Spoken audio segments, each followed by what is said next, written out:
Hi Libra, welcome to Pandora Astrology's monthly horoscope for March of 2020. We're going to be looking at Venus activity this month for you, because we always do, because Venus is your planetary ruler.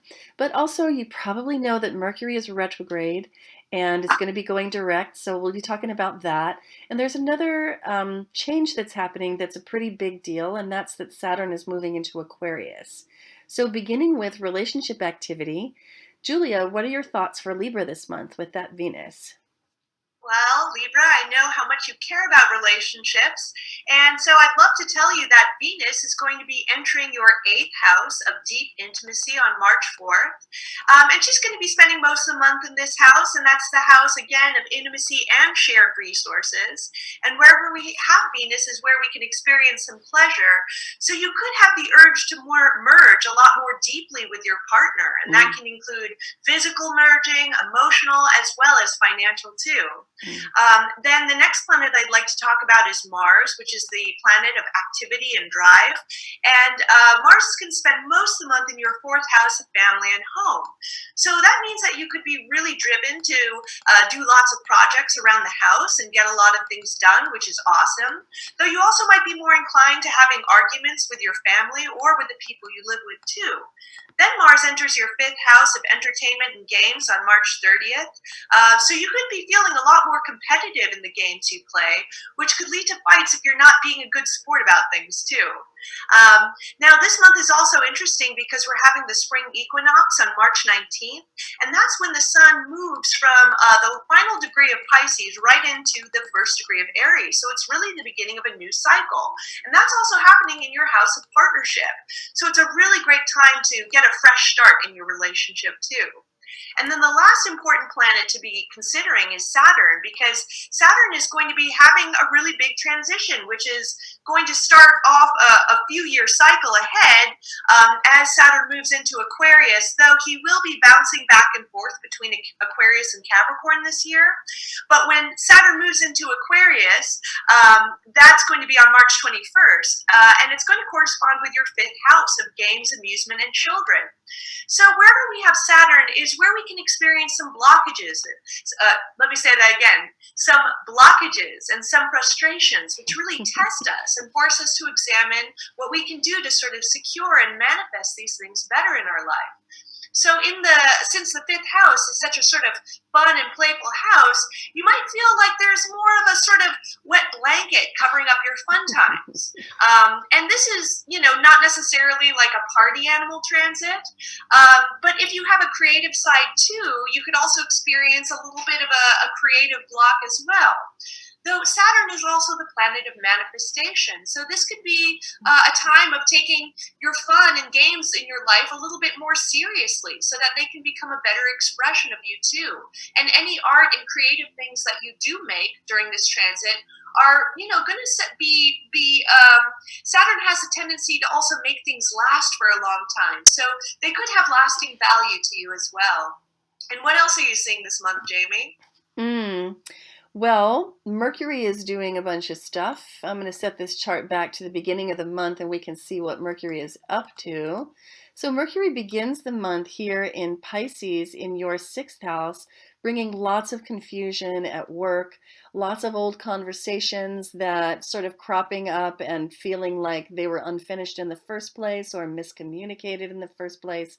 And it's going to take all of the compassion and heart that you can possibly bring and all of the mind reading probably too, to sort of smooth those things over and pour oil on troubled waters as you love to do.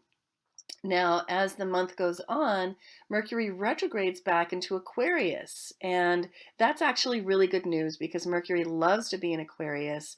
It has so much more mental clarity there, and that is going to take us all the way back, all the way along to March 9th, where Mercury then turns direct in Aquarius. So it's almost like saying that you've got to go back to yourself. The fifth house is a house of self. It's a house of ego, if you will. It's a house of even self-promotion and creativity and self-expression. So this is almost like saying to really untangle the stuff that's been happening at work and the miscommunications, you've got to kind of go back to yourself and what you want and get some clarity to bring that forward into what's happening at work, and then you'll be able to move on. So this is the month when that process can unfold.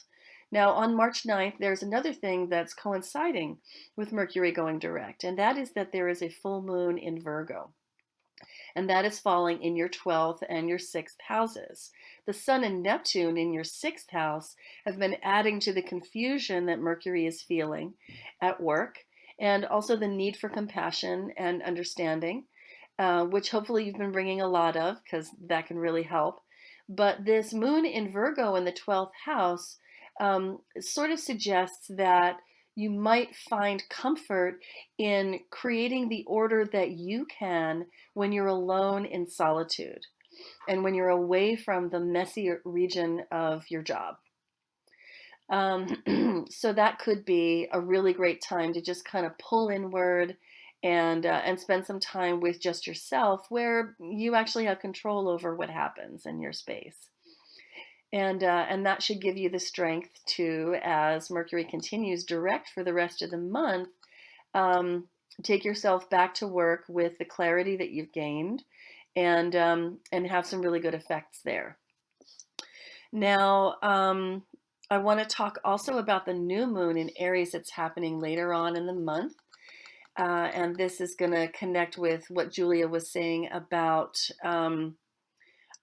springtime, the beginning of the year, new starts, which is always a new moon thing anyway. But for you, this is happening in the 7th house of relationships, which is a really big arena for you, a very important and central part of life, because seeing yourself as a partner means that you, Libra, may have a tendency to define who you are by the partners that you attract and how they mirror you to yourself.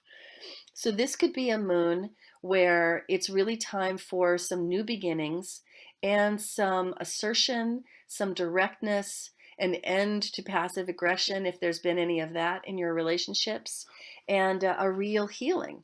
So we've called this moon Springtime is for Healing because Chiron is there, nestled right between the sun and the moon, as if to play off of that dynamic, fresh energy of beginnings, and to persuade us all that honesty, directness, and a modulated force of will is what is necessary to bring balance, to really restore balance to relationships and refresh that arena.